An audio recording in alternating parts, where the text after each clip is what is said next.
Student good morning. Class 8 का अगला video लेकर आ रहे हैं। पिछला वीडियो में हम चतुर्भुज के प्रकार कंप्लीट किए थे। उसी चैप्टर से कुछ डिफिनेशन है, उसको हम देखते हैं। जैसे है, पहला है बहुभुज।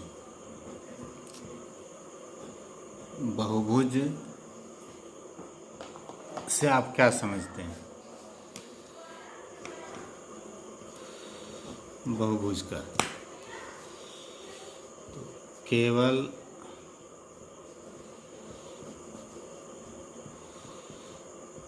रेखाखंडों से बना सरल बंद वक्र बहुभुज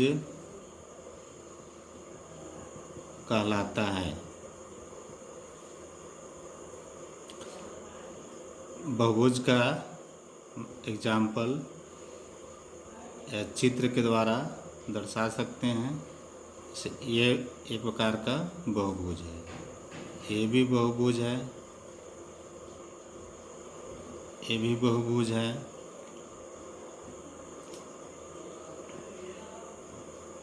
ये भी बहुभुज है, ये सब बहुभुज है। तो रेखाखंडों से बना सरल है, बंद वक्र है, बहुभुज है। आगे देखते हैं उत्तल बहुभुज। उत्तल बहुभुज जिस बहुभुज के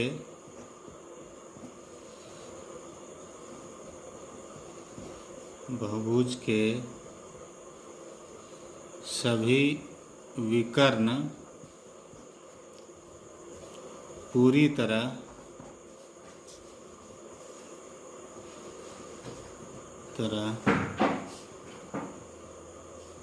बहुभुज के अंतभाग में अवस्थित हो, उन्हें उत्तल बहुभुज कहते हैं। इस चित्र के माध्यम से हम समझते हैं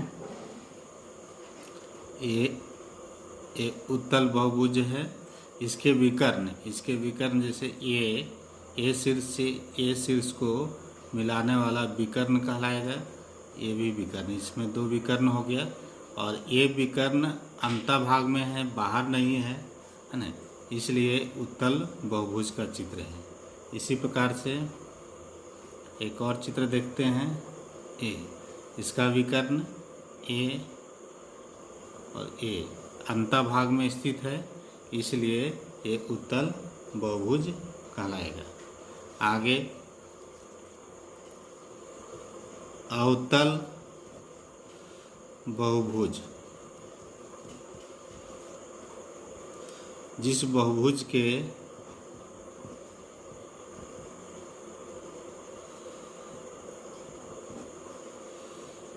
विकर्ण बहुभुज के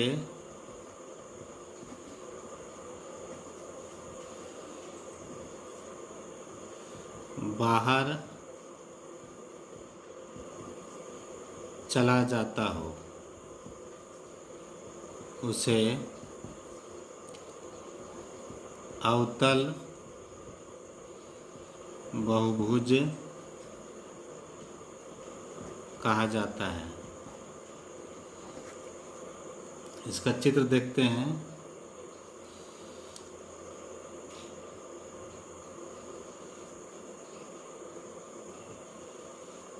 ये इसका विकर्ण देखिए, ये विकर्ण हो गया।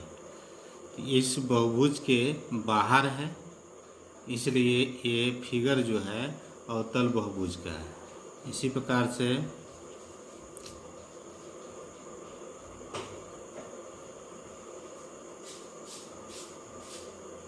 ये फिगर अवतल बहुभुज का फिगर है। इसका भी विकर्ण देखिए बाहर है।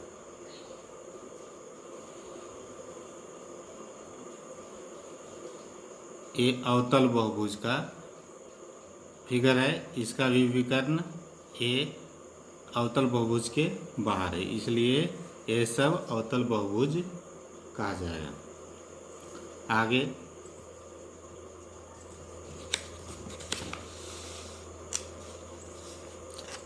समबहुभुज।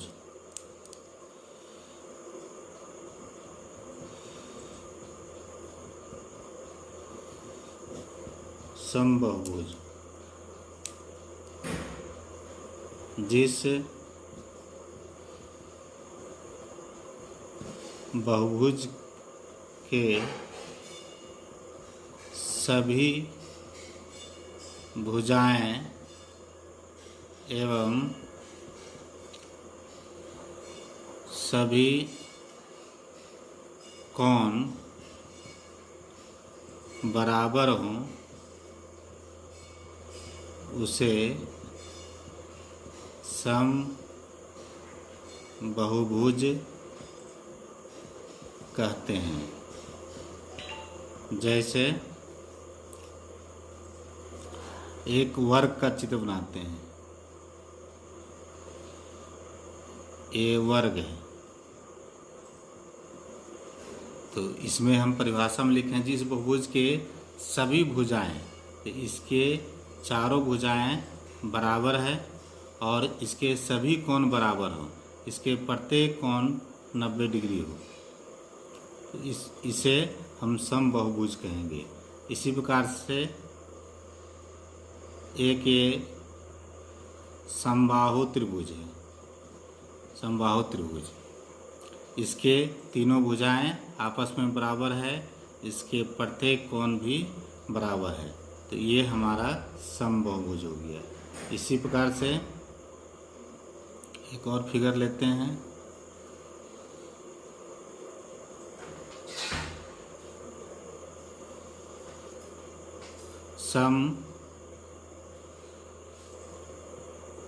षटभुज, इसमें 1 2 3 4 5 6 भुजाएं हैं, इसलिए इसका नाम समषष्टभुज हुआ।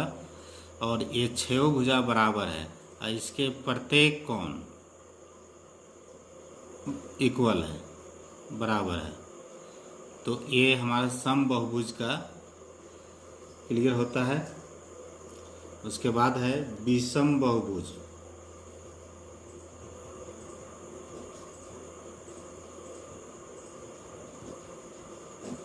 बहुभुज इसी का विपरीत है, जिस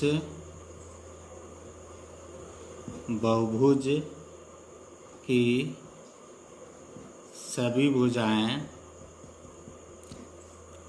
और सभी कोण आपस में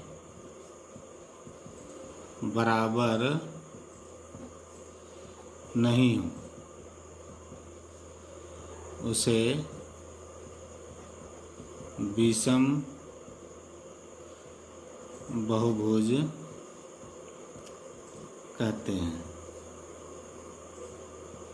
जैसे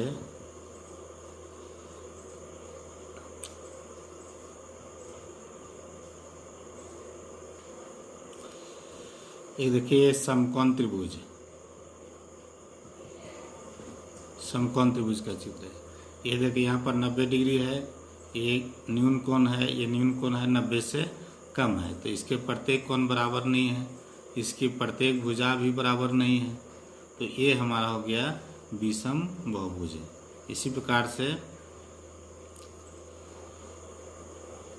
ये पंचभुज है, पंचभुज है, इसके प्रत्येक भुजाएं ये सब बराबर नहीं है, इसके प्रत्येक कोण भी बराबर नहीं है, तो इसे हम विषम बहुभुज कहेंगे। आगे टॉपिक है विकर्ण।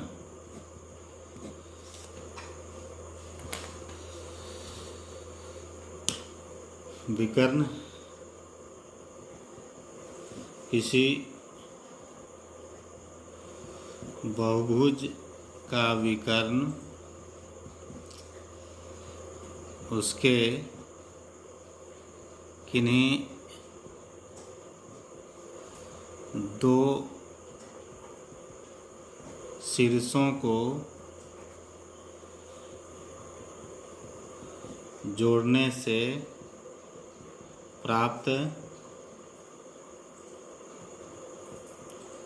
रेखाखंड होता है। जैसे एक आकृति है हमारा ये, तो किसी बहुभुज का विकर्ण उसके किन्हीं दो शीर्षों को जोड़ने से प्राप्त रेखाखंड होता है।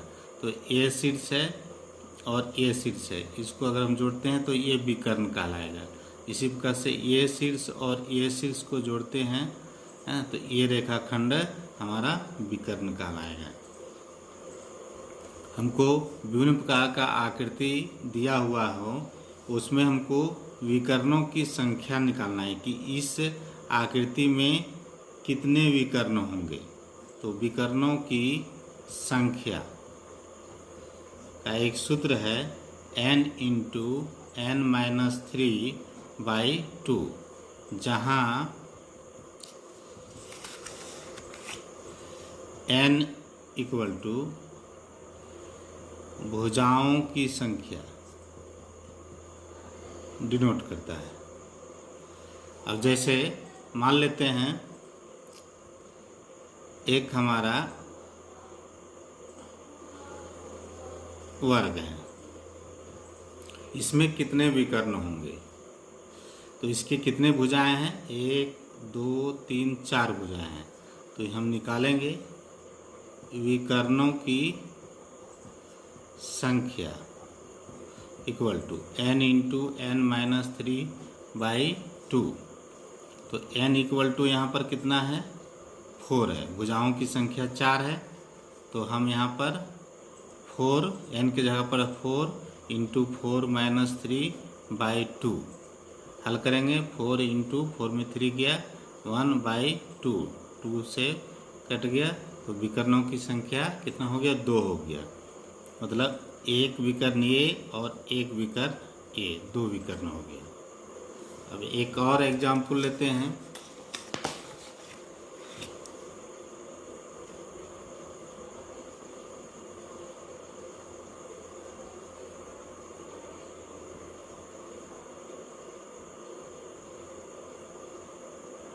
इसमें मान लेते हैं A B C D E F, ये षटभुज है।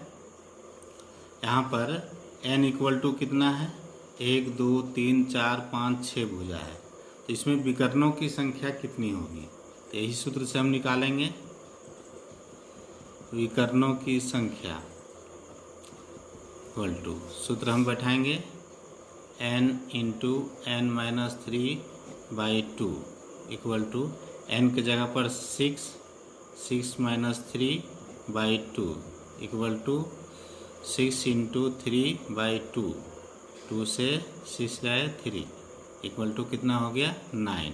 यहाँ विकर्णों की संख्या कितना हुआ, 9 हुआ। हम देखते हैं यहाँ पर 9 का कैसे होता है। देखिए, एक विकर्ण, 2 3, यहाँ से चलते हैं 4, इसको इससे मिलाते हैं 5 6, इससे मिलाते हैं 7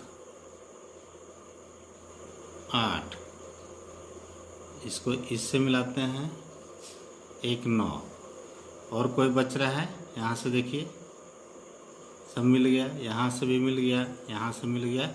इसमें विकर्णों की संख्या कितना हो गया, 9। तो इस प्रकार से किसी भी तरह के आकृति हो, कितना भी हो, पंचभुज हो, षष्ठभुज हो, सप्तभुज हो, अष्टभुज हो, इसमें हम विकर्णों की संख्या के लिए हम ये सूत्र इस्तेमाल करेंगे और हम निकाल सकते हैं विकर्णों की संख्या का।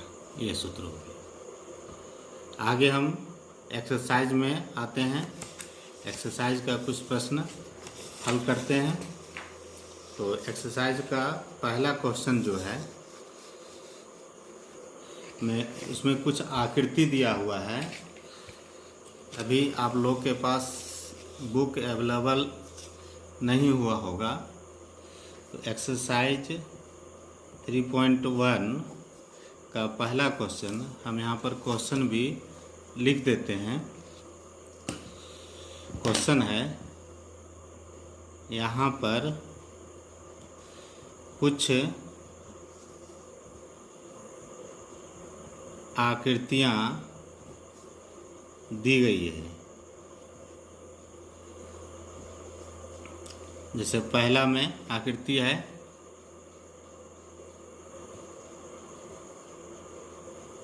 इस प्रकार का, हम आकृति बना रहे हैं। दूसरा आकृति,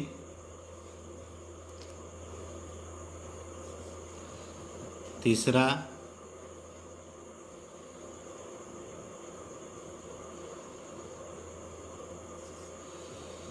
चौथा आकृति,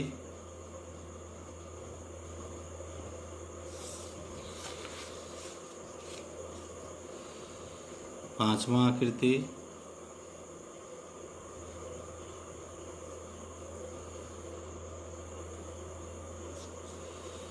छठा,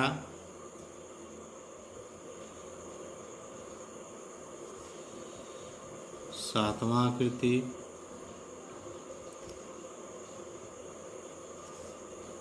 और आठवां आकृति।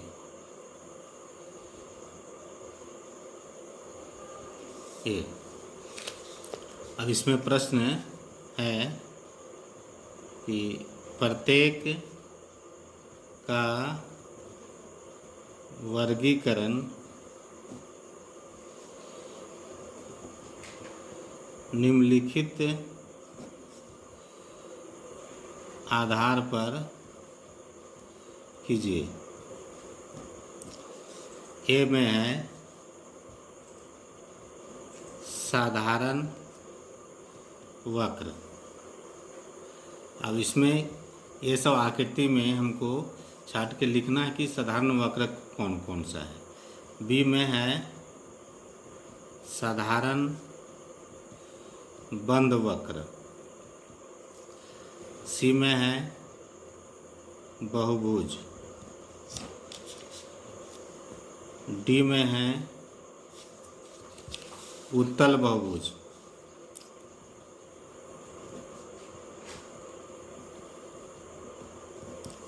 और ई में है अवतल बहुभुज। ये बताना है इसमें। तो यहीं पर हम आंसर दर्शाते हैं। जैसे साधारण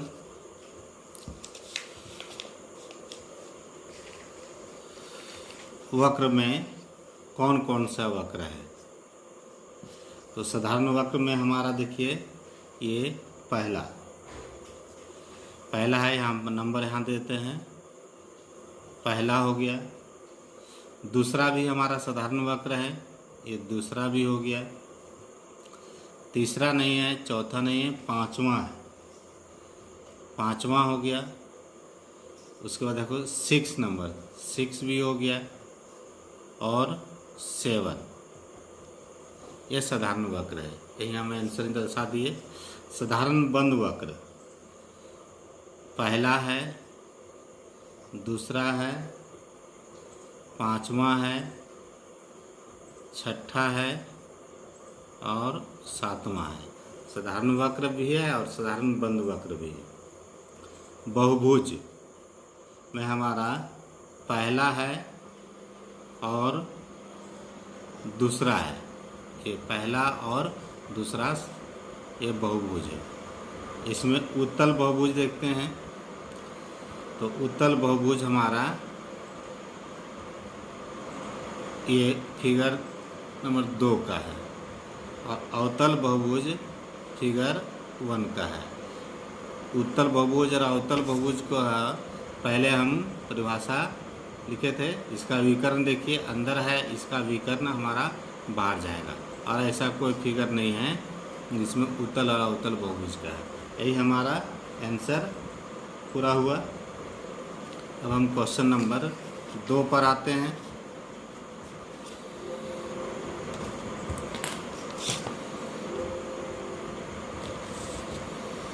क्वेश्चन नंबर 2 में है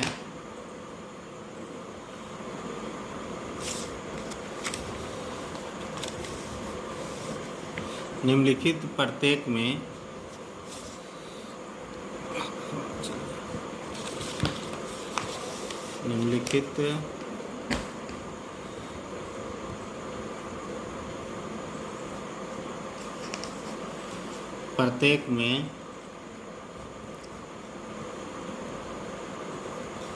कितने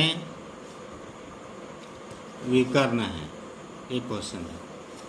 हम इसका सूत्र पहले बता चुके हैं, तो उसी के आधार पर हम यहाँ पर हल करेंगे। पहला है आकृति एक उत्तल चतुर्भुज, दूसरा है एक सम षटभुज। इसमें उत्तल चतुर्भुज है, तो इसमें भुजाओं की संख्या कितनी है? अब जब चतुर्भुज है तो भुजाओं की संख्या हमारा चतुर्भुज में 4 भुजाएं होता है, n बराबर 4 हो गया। तो यहाँ भुजाओं की संख्या हम विकर्णों की संख्या हमको विकर्ण निकालना है, तो इसमें विकर्णों की संख्या कितनी होगी? तो हम सूत्र लिखेंगे n इंटू n माइनस 3/2। तो n इक्वल टू यहाँ 4 माइनस 3/2 इक्वल टू 4 इंटू 1/2 2 हो गया। यही हमारा आंसर हो गया। इसी प्रकार से यहाँ पर n इक्वल टू कितना है? सम षटभुज, षट मतलब 6 होता है, तो 6 हो गया। तो यहाँ पर विकर्णों की संख्या कितना होगा? की संख्या हम यहाँ पर भी सूत्र लिखते हैं n into n minus 3/2, n equal to 6 minus 3/2, तो 6 इंटू 3/2 हमारा 3 जा 9। ये हमारा आंसर हो गया, विकर्णों की संख्या 9 हो गया। आगे क्वेश्चन है क्वेश्चन नंबर 3 में इसी प्रकार से और हमारा जितना भी आकृति होगा हम उसको यही सूत्र के माध्यम से हल कर सकते हैं। तीसरा क्वेश्चन है उत्तल चतुर्भुज के कोनों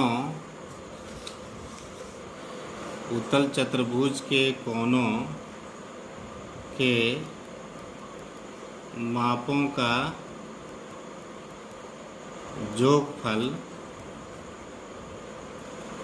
क्या है? यदि चतुर्भुज उत्तल ना हो तो क्या यह गुण लागू होगा?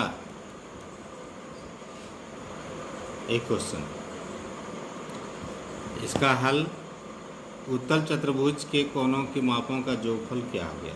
तो उत्तल चतुर्भुज हम एक किसी भी प्रकार का चतुर्भुज हम बना लेते हैं।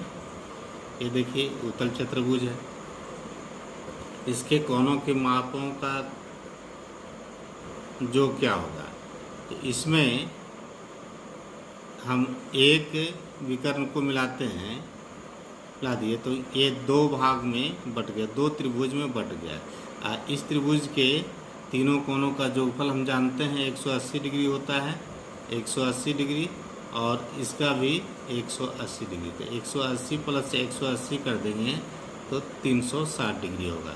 तो उत्तल चतुर्भुज के कोनों का मापों का जोगफल हमारा 360 डिग्री हो गया। अब क्या कहता है कि यदि चतुर्भुज उत्तल ना हो तो क्या यह गुण लागू होता है।